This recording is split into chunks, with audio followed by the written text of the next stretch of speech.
الحمد للہ وحدہ والصلاة والسلام علی من لا نبی بعدہ اما بعد فاعوذ باللہ من الشیطان الرجیم بسم اللہ الرحمن الرحیم وَإِذْ قُلْنَا لِلْمَلَائِكَةِ اسْجُدُوا لِآدَمَ فَسَجَدُوا إِلَّا إِبْلِيسَ أَبَى وَاسْتَكْبَرَ وَكَانَ مِنَ الْكَافِرِينَ صدق اللہ ومولانا العظیم۔ آج ہم اپنے درس قرآن کا آغاز سورۃ البقرہ کی آیت نمبر 34 سے کر رہے ہیں۔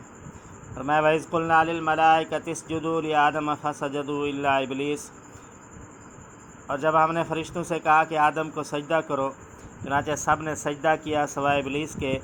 ابا واستکبر وکان من الکافرین، تو اس نے انکار کیا اور متکبرانہ رویہ اختیار کیا اور کافروں میں شامل ہو گیا۔ اس آیت مبارکہ کے اندر دو مسئلے اہم ہیں، وہ آپ حضرات سمجھ لیں۔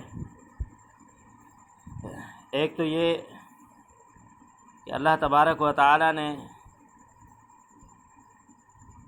سجدے کا حکم فرشتوں کو دیا، لیکن حقیقت میں تمام جاندار تمام مخلوق کو یہ حکم تھا۔ اس لیے فرمایا وَإِذْ قُلْنَا لِلْمَلَائِكَةِ، اور جب کہا ہم نے فرشتوں کو اسجدوا لِآدَم، سجدہ کرو تم آدم علیہ السلام کو، فَسَجَدُوا، بس انہوں نے سجدہ کیا، إِلَّا إِبْلِيسَ، مگر ابلیس نے، ابا واستکبر، اس نے انکار کر دیا اور تکبر کیا، وَكَانَ مِنَ الْكَافِرِينَ، اور تھا وہ کافروں میں سے۔ تو اللہ تعالیٰ نے سجدہ کرنے کا حکم فرشتوں کو بھی دیا اور ابلیس کو بھی۔ ابلیس تھا تو جنات میں سے، کان من الجن، اس کے متعلق اللہ تعالیٰ نے فرمایا کہ اس نے انکار کر دیا اور تکبر کیا۔ تو ظاہر میں تو سمجھ آتا ہے کہ اس کو حکم تھا ہی نہیں، تو اس نے انکار کیوں کیا؟ یہاں اس آیت سے معلوم ہوتا ہے کہ حکم تو فرشتوں کو تھا، تو اس نے ابلیس نے کیسے انکار کیا اور اس میں کیسے شامل کیا گیا؟ تو یاد رکھیں، قرآن کریم میں ایک جگہ اجمال ہوتا ہے اور دوسری جگہ اس کی تفصیل ہوتی ہے۔ تو یہاں تو صرف فرشتوں کو سجدے کا حکم ہے، اور سورۃ اعراف کے اندر دوسرے رکوع میں آتا ہے کہ یا ابلیس ما منعک اللہ تسجد اذ امرتک، اے ابلیس تجھے کس نے منع کیا سجدہ کرنے سے جب میں نے تجھے حکم دیا؟ تو اس سے معلوم ہو گیا کہ ابلیس کو بھی سجدہ کرنے کا حکم تھا، مگر اس نے انکار کر دیا اور فرشتوں نے اللہ تعالیٰ کے حکم پر عمل کیا۔ اور فسجد الملائکۃ کلھم اجمعون، بس تمام فرشتوں نے اکٹھے سجدہ کیا، جس طرح جماعت میں امام کے پیچھے سارے مقتدی اکٹھے رکوع سجود کرتے ہیں، کیونکہ اجمعون کا لفظ ہے جو کہ یہ بتا رہا ہے کہ سب نے اکٹھے سجدہ کیا، اور کیا بھی تمام فرشتوں نے، ایسا نہیں کہ بعضوں نے کیا ہو اور بعضوں نے نہ کیا ہو۔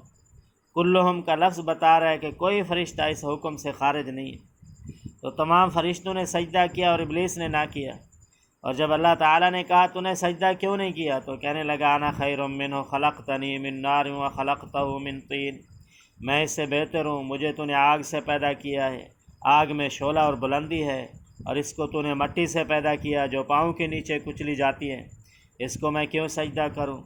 اور دوسرے مقام پر ہے، کہنے لگا اسجد لمن خلقت طینا، کہ کیا میں اس کو سجدہ کروں جس کو تو نے مٹی سے پیدا کیا ہے؟ اس سے یہ بھی معلوم ہو گیا کہ سب سے پہلے بشر کو حقیر سمجھنے والا ابلیس ہے۔ 15ویں پارے میں ہے، کہنے لگا ارایتک ھذا الذی کرمت، یہ وہ ہے جس کو تو نے میرے اوپر فضیلت دی۔ رب تعالیٰ کے ساتھ تان بازی کی ہے، جیسے عورتیں لڑتی ہیں، تانے دیتی ہیں، اور بشر کی تعریف اور تعظیم سب سے پہلے فرشتوں نے کی ہے۔